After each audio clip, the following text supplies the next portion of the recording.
Assalamualaikum warahmatullahi wabarakatuh. Apa kabar teman-teman semuanya?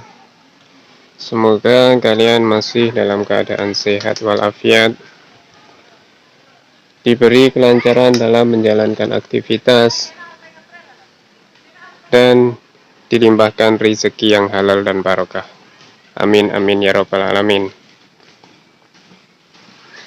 Ketemu lagi bersama saya, Petani Tulen, yang akan selalu memberikan cara, trik, dan tip dalam dunia pertanian. Di sini saya berada di lingkup kebun pisang. Untuk pada kesempatan kali ini saya akan memberikan sedikit mengenai penularan layu fusarium. Simak terus video Petani Tulen agar teman-teman paham bagaimana fusarium itu menular ke tanaman yang lain.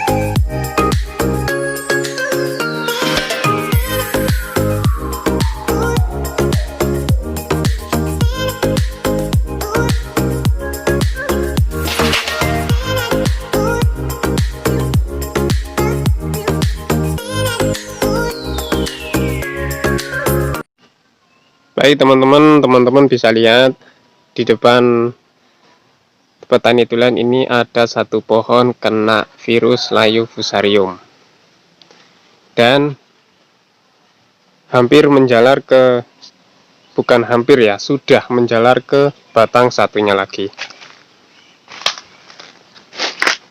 Nah teman-teman bisa lihat, itu ciri-ciri dari serangan layu fusarium. Ini malah satu rumput. Di sana juga sudah ada. Ini padahal sudah diterapkan mulai dari pencegahan penaburan dolomit, dari pengaturan drainase pengairan air agar tidak tergenang air, sampai sudah diberikannya biofungisida yaitu trichoderma. Dan kenapa pohon pisang ini masih terjangkit layu fusarium?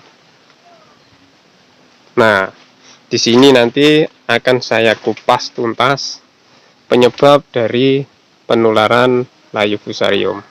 Teman-teman pasti sudah tahu ya, bagaimana hebatnya penyerangan pada pohon pisang terhadap penyakit ini. Penyakit ini tuh sekali kena mengenai tanaman, itu dia sulit bahkan tidak bisa disembuhkan. Bisanya dipotong, dirombak semuanya, hingga akar-akar pun harus kita buang dan kita bakar. Ini pun pasti sudah terjangkit ya, walaupun sekarang masih sehat, pasti di akarnya dia sudah terjangkit penyakit dari layu fusarium. Ini padahal sudah saya bilang di depan tadi, Mulai dari penjagaan ini itu semua sudah dilakukan. Dan kenapa kok masih terjangkit seperti ini? Kemarin saya perhatikan, saya otak-atik, saya nyari tahu tentang bagaimana sih kok tetap masih tertular penyakit atau terkena serangan penyakit ini.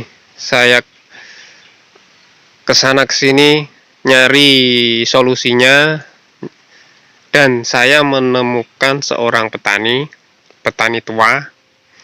Dia petani pisang khususnya, tapi dia itu pisang kepok Tanjung ya.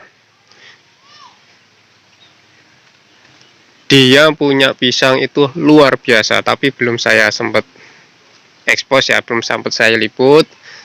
Kemarin hanya ngobrol, soalnya ngobrol-ngobrolnya itu di rumah ya.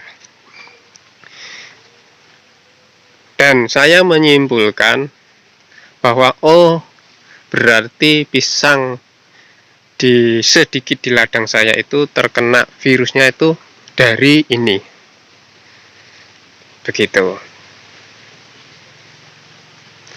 Singkat kata ya, kemarin saya ngobrol sama petani itu dan saya simpulkan bahwa ternyata itu penularan lewat alat pertanian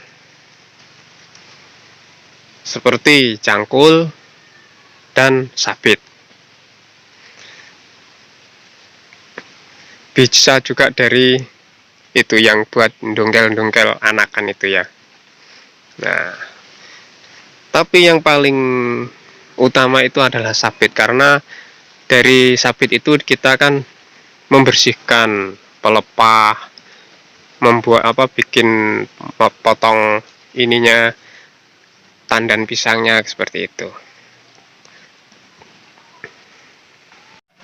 Jadi saran saya buat teman-teman petani pisang, sebelum terlanjur usahakan alat pertanian teman-teman sesudah dipakai di kebun sampai rumah dicuci dengan surfaktan paling tidak. Kalau bisa itu direndam sama fungisida.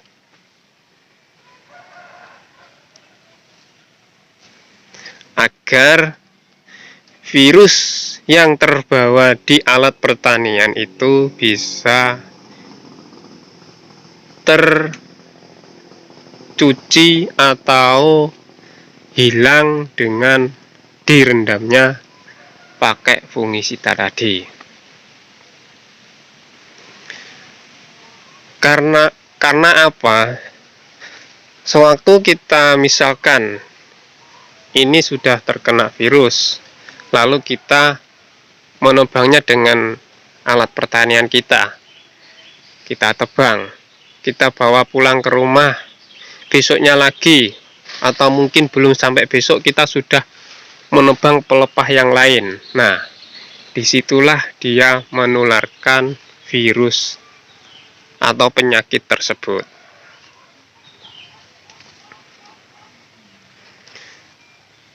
Jadi di obrolan saya kemarin dengan petani yang saya sebut tadi, saya ingat dengan pengalaman saya sewaktu nanam cabai.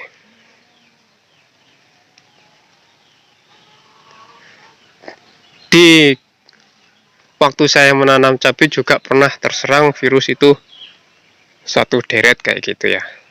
Itu juga penyebabnya juga dari alat pertanian, alat yang saya gunakan. Nah, pada saat saya membudidayakan ini, saya terlena dengan alat pertanian saya. Sudah saya rombak yang kena virus, besoknya saya bukan sampai besoknya, saya membersihin yang lainnya pakai satu alat. Jadinya begini, menular ke temannya.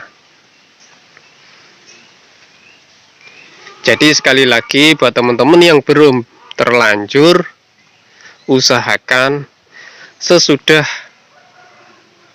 memakai alat pertanian teman-teman di ladang, usahakan dicuci dulu sebelum disimpan. Habis itu digantung di tempat tempat penyimpanan alat pertanian teman-teman. Kalau bisa disendirikan, ini buat ini buat itu, kayak gitu. Insya Allah aman.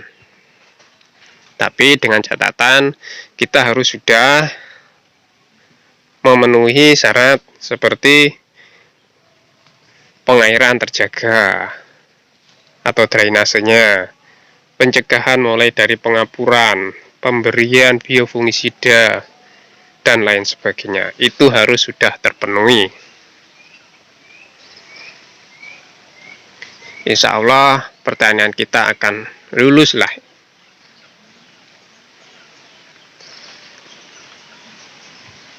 Baik teman-teman, mungkin itu saja yang dapat saya sampaikan. Semoga apa yang saya sampaikan ini bisa menjadi pembelajaran buat saya dan buat teman-teman, agar budidaya teman-teman juga bisa maju dengan pesat dan bisa tumbuh dengan subur. Baik, wassalamualaikum warahmatullahi wabarakatuh.